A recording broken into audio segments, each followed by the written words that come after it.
This is the story of the little pig. The story has a happy ending as the little pig grew up to become a big, fat, well-fed pig. Fat and happy, that's for sure.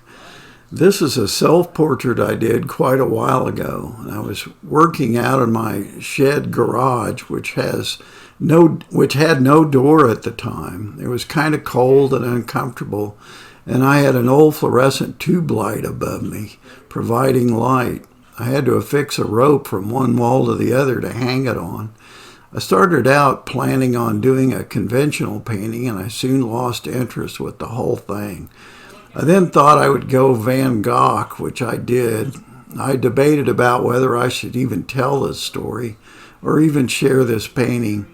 After all, there are enough ego heads on YouTube. The title of this tale, as you know, is The Little Pig. The title comes from the fact that in kindergarten I was a little pig. I'm not sure why I was a little pig, but I was. And my mother said it was because the first day of class, a neighbor lady who was of a different political persuasion whispered to the teacher that we were of a different political persuasion. Consequently, I became a little pig. I was made to sit under the front of the piano with a bench in front of me. The teacher would then announce to the whole class that I was in what was called the pig pen. Oddly, I wasn't concerned because I didn't take it as an insult. I just thought it was a part of the class. I also had the principal pull me out of a line heading to recess and point to a typewriter on a stand, it was also covered, and tell me that it was a spanking machine. I was puzzled as I knew it was just a typewriter. I wasn't sure what I had done to be told about that either. A friend brought a Cecropia moth to class in a shoebox once, and I went to look at it. And the kid opened the lid for me to see it, and it got out. It flew around the room, and a janitor had to be called to capture it again. I got blamed for letting it loose. Then a change occurred. We were given an assignment to make a turkey out of colored paper. The teacher said mine was the best one in the class. I'd been doing drawings at home and loved to draw. I was so happy. I was accepted. After that, I no longer had to sit in the pig pen. I was no longer a pig. My mother said my kindergarten teacher quit teaching the following year. Things went well for about 4 years, and then an earthquake occurred in my family. To this day, I'm not sure why. My dad lost his job, and my mom and dad fought constantly. There was talk of another woman. The police were called to our house on a regular basis, and the neighbors, of course, turned out to watch the show, which was embarrassing for me. I began to roam the streets late at night, wishing someone cared where I was. My brother and I were getting into small bits of trouble around the neighborhood. I was having nightmares, talking in my sleep, and sleepwalking.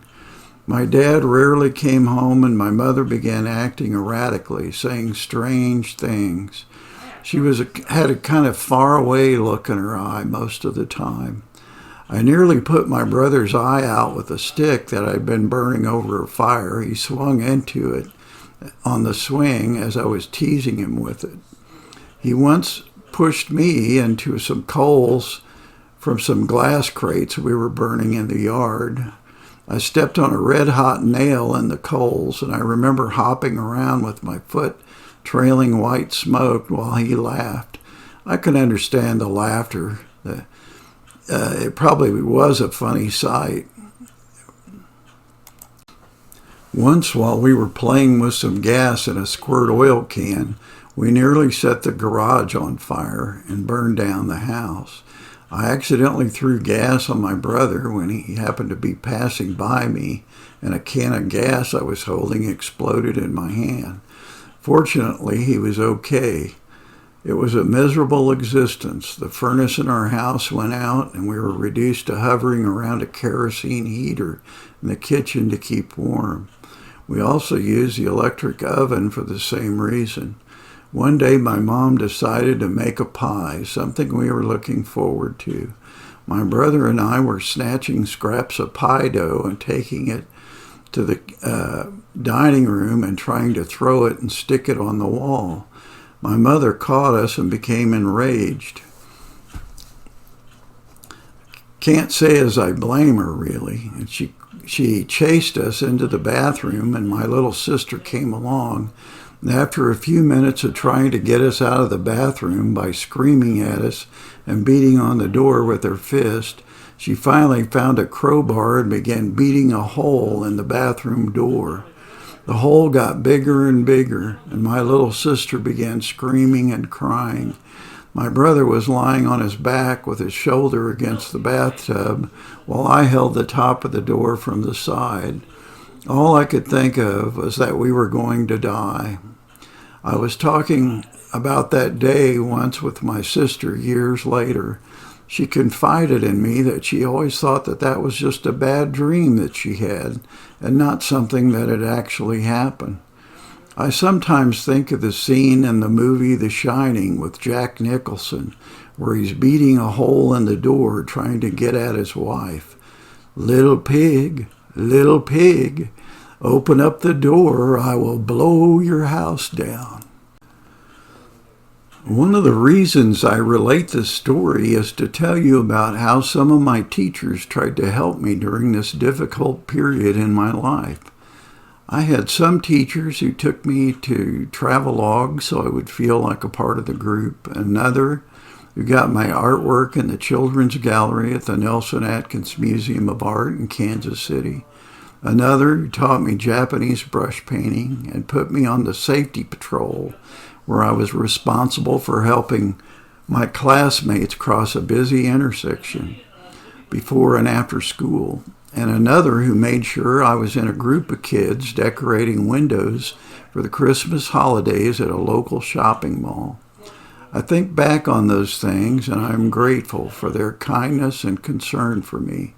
I want to say that I don't hate my mother and father for what happened.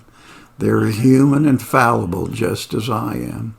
I love them and forgive them and forget. We were shipped around from relative to relative's house. I remember attending one school for about 13 days before moving to another. If I learned anything, it was how to make friends.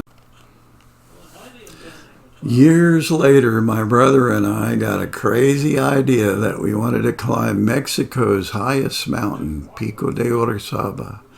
Things went badly. In fact, it was almost like the movie Treasure of the Sierra Madre, in that we slept on the streets of Veracruz, Mexico for 3 days and nights. While we were looking for a place to sleep, we saw a little boy about 5 or 6 years old passed out drunk on urine and glass-covered ground in a park late at night. And you might have had it bad in your life, but somebody else may have had it a lot worse. I met one of the finest women I have ever met and married her. We've been married for 33 years now and have had 5 kids, 2 boys and 3 girls. And my wife has never had to work outside the home. My kids always had a mom and dad, something I and many other kids in the United States have never had. I wasn't able to give them money, but I was able to give them love and time. Well, that about does it for this tale, and if you're interested in the full Veracruz story, it's further down on my list. Thank you for watching.